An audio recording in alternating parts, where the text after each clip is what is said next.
ସବୁବେଳେ ଘରକୁ ମାଛ ଆସିଲେ ମାଛର ତରକାରୀ ହୁଏ, ନହେଲେ ମାଛ ଭଜା ହେଇଥାଏ। ଆଜି ମୁଁ କିଛି ଅଲଗା ବନେଇବି ବୋଲି ଭାବିଲି, ତ ଆଜି ମୁଁ ବନାଉଛି ମାଛର ପତ୍ରପୋଡ଼ା। ଆପଣମାନେ ମାଛର ପତ୍ରପୋଡ଼ା ଖାଇଛନ୍ତି ନା ନାହିଁ କମେଣ୍ଟ ମାଧ୍ୟମରେ ଜଣାଇବେ। ପତ୍ରପୋଡ଼ା ବନେଇବା ପାଇଁ ମୁଁ ନେଇଯାଇଛି ମାଛର ପେଟ ପିସ୍ ଗୁଡ଼ିକ। ସେଥିରେ ଦେବା ହଳଦୀ ଗୁଣ୍ଡ, ଲୁଣ, ଲଙ୍କା ଗୁଣ୍ଡ। ତାପରେ ପେଷ୍ଟରେ ଦେବା ଆମେ ଅଦା, ରସୁଣ, ସୋରିଷ ଟିକେ ଅଧିକ ଦେବେ। ତାପରେ କଟା ପିଆଜ, ଟମାଟୋ ପକାଇ ମିକ୍ସ କରିଦେବା। ତାପରେ ସୋରିଷ ତେଲ, ଲେମ୍ବୁ ପକାଇକି ମିକ୍ସ କରିଦେବା। ଏବେ ନେଇଯିବା ପତ୍ର, ମୁଁ ବୋଇତାଳୁ ପତ୍ର ନେଇଛି। ଆପଣମାନଙ୍କ ପାଖରେ କଦଳୀ ପତ୍ର ଥିଲେ କଦଳୀ ପତ୍ରରେ ଦେବେ। ଏବେ ପତ୍ର ଉପରେ ମାଛକୁ ପକାଇବା। ପତ୍ରକୁ ଆପଣମାନେ ଚାରି ସାଇଡ଼ ଗୁଡ଼େଇବେ।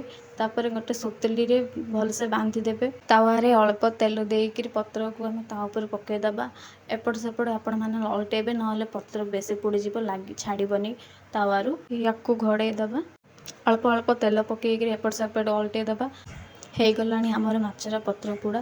ଆପଣମାନଙ୍କୁ ଭିଡ଼ିଓଟି କେମିତି ଲାଗିଲା କମେଣ୍ଟରେ ଜଣାଇବେ। ଆମ ଚ୍ୟାନେଲକୁ ସବସ୍କ୍ରାଇବ୍ କରିବେ। ଫେସବୁକ୍, ଇନଷ୍ଟାଗ୍ରାମରେ ଦେଖୁଥିଲେ ଫଲୋଅର୍ସ କରିବେ। ଭିତରଟା କେମିତି ଅଛି ଆପଣମାନଙ୍କୁ ମୁଁ ଦେଖାଉଛି। ସୁତୁଲିକି ଆପଣ କଇଁଚିରେ କିମ୍ବା ହାତରେ ମଧ୍ୟ ଛିଡ଼େଇ ପାରିବେ। ମାଛ ଯାକ ସବୁ ଭଲସେ ସିଝି ଯାଇଥିଲା, ବହୁତ ଟେଷ୍ଟି ହେଇଥିଲା। ଆପଣମାନେ ଥରେ ବନେଇକରି ଖାଆନ୍ତୁ।